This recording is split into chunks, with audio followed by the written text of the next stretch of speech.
Bonjour à tous, c'est Thibaut. Aujourd'hui, je vais vous parler d'un point qui nuit à beaucoup d'entre nous dans notre progression en handstand, c'est la peur de la chute. Alors, il y a deux manières d'appréhender la chute, soit en roulade avant, soit en roue. Soit on fait équilibre et quand on tombe, on roule, soit on fait équilibre et quand on tombe, on désaxe et on termine comme une roue. La première, il faut d'abord savoir enrouler la colonne vertébrale pour être sûr de ne pas savoir se faire mal. Donc en faisant des petits culbutos dans ce genre, en décollant bien les fesses, menton, poitrine. C'est un bon échauffement pour réussir à construire l'enroulement vertébral.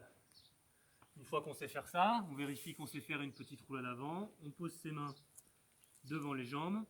On va pousser sur ses jambes pour aller poser sa nuque et pas sa tête, en avant des mains. On fait attention quand on pousse sur les jambes à ne pas lever les fesses, parce que ça fait aplatir le dos, et c'est comme ça on va venir taper le sol au lieu de rouler sur le sol. Donc on va imaginer qu'on passe sous un mur en poussant sur les jambes, et ça va nous permettre de garder les fesses basses et d'enrouler. On garde le même système en prenant appui sur le mur pour se rapprocher petit à petit de l'équilibre. On prend appui sur le mur, on pousse, toujours pareil en gardant les fesses basses et on roule. Puis ensuite, on rapproche le tapis du mur, on se met vraiment en équilibre et puis de cette position en équilibre, on va essayer de faire la roulade. Le défaut qu'on a tendance à faire, c'est sortir les fesses. Pour être sûr de ne pas sortir les fesses, on va garder le bassin collé au mur le plus longtemps possible pour aller rouler. Si jamais on a peur de tomber en poirier, ça marche très bien aussi en poirier, quand on fait le poirier sur la tête. Au moment où les fesses vont tomber de l'autre côté, j'ai plus qu'à coller le menton à la poitrine et ça va rouler tout seul. Là, on a fait le tour de tous les éducatifs pour apprendre à chuter en roulade. Si on veut le faire en roue, on va juste vérifier au départ qu'on sait faire une petite roue. Donc bras écartés, on part de profil, on va poser ses mains sur le côté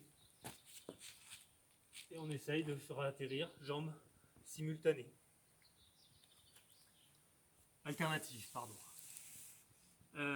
Une fois qu'on a vérifié qu'on savait faire cette petite roue, elle n'a pas besoin d'être très jolie, on se met directement contre le mur et on va travailler d'abord à tourner la tête et les épaules du côté où j'ai l'habitude de faire ma roue, 2, tourner la tête et les épaules et décaler la jambe. Et à 3, je tourne la tête et les épaules, je décale la jambe et je descends en faisant une fin de roue. Je peux faire la même chose en prenant un peu d'élan, en poussant sur le mur. Je me place, je pousse avec une jambe, je tourne la tête et les épaules et je descends. Une possibilité, une évolution serait de le faire en déplaçant une main. Je pousse, je déplace une main et je descends. Et une complexification, si vous avez envie, serait de faire